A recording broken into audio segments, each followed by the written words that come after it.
सहायक पुलिसकर्मियों का धरना खत्म हो गया है। अपनी मांगों को लेकर अनिश्चितकालीन धरने पर बैठे थे सहायक पुलिसकर्मी और इस दौरान इन लोगों ने आंदोलन भी किया था। सरकार से एक दौरे की वार्ता विफल होने के बाद इन लोगों ने आंदोलन को तेज कर दिया था, लेकिन इस बार 6 सदस्यीय विधायकों के साथ हुई बैठक में सहमति बन गई है।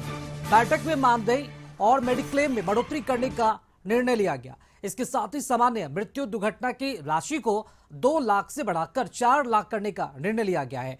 वहीं मेडिक्लेम की राशि को 50,000 से बढ़ाकर 1 लाख रुपए कर दिया गया है। और इसी खबर पर अधिक जानकारी देने के लिए संवाददाता राहुल हमारे साथ फोन लाइन से जुड़ चुके हैं। राहुल, ये बड़ी खबर है, सहायक पुलिसकर्मियों ने अपना धरना खत्म कर दिया है। क्या उनकी सभी मांगों को मान लिया गया है?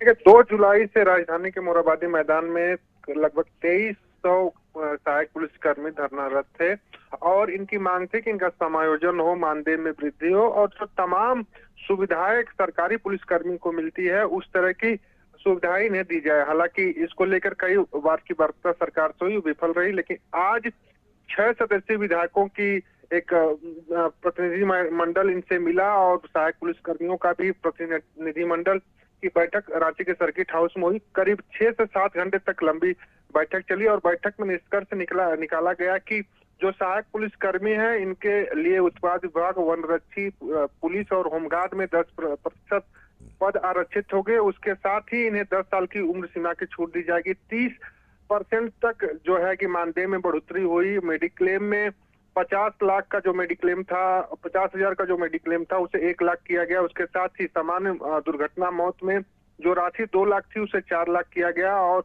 इसके साथ ही इन्हें वर्दी भत्ता भी दिया जाए। तो एक तरह से कह सकते हैं कि जो इनको मांगे थी वो मांगे समायोजन की तो नहीं हो पाई, लेकिन मानदेय और अन्य जो सुविधाएं थी इनकी बढ़ाई गई और अब इन्हें उम्मीद है कि जो जिस तरीके से समायोजन की बात सरकार ने कही है, विधायकों ने कहा है कि कैबिनेट में इस तरह के प्रस्ताव लाए जाएंगे और जो विभिन्न विभागों की भर्तियां निकलेंगी उसे में सहायक पुलिसकर्मियों को विज्ञापन के माध्यम से समायोजित किया जाएंगे। तो इस तरह से कह सकते हैं जो 2300 युवा झारखंड के इस सहायक पुलिसकर्मी अपनी सेवा दे रहे थे, उन्हें एक तरह से कैसे सुखद संदेश और सुखद विकल्प देने की कोशिश सरकार ने की है। अब देखना यह होगा कि धरना तो आज तक समाप्त हो गया, लेकिन सरकार को जो विश्वास दिलाई उस विश्वास पर किस तरीके से खरा उतर सकती है। चलिए, बहुत शुक्रिया राहुल, खबर पर जानकारी देने के लिए आपका।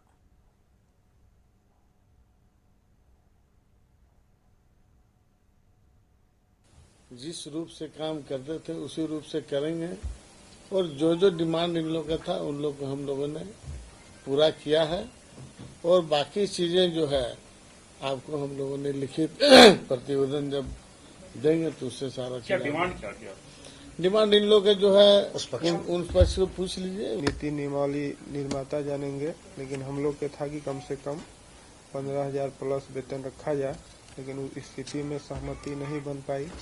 लेकिन हम लोग भविष्य में प्रयासरत रहेंगे कि इस गांव गरीब जंगल प्रभावित के जो युवा हैं, युवतियां हैं, उनके प्रति थोड़ा संतोषप्रद जीवन यापन के लिए मानदेय पर ध्यान दिया जाए और वेतन मान पर और गहरा से सोचा जाए। नीति नियमावली क्राइटेरिया क्या था, बोले कि अब इससे हम ज्यादा नहीं दे सकते हैं, तो उस पर हम लोग के थोड़ा भारी मन से स्वीकारना पड़ा। मेडिक्लेम हम लोग के जो नियमावली में था 50,000 रुपए, जो 2017 से 2024 तक अभी तक मिले नहीं आज तक,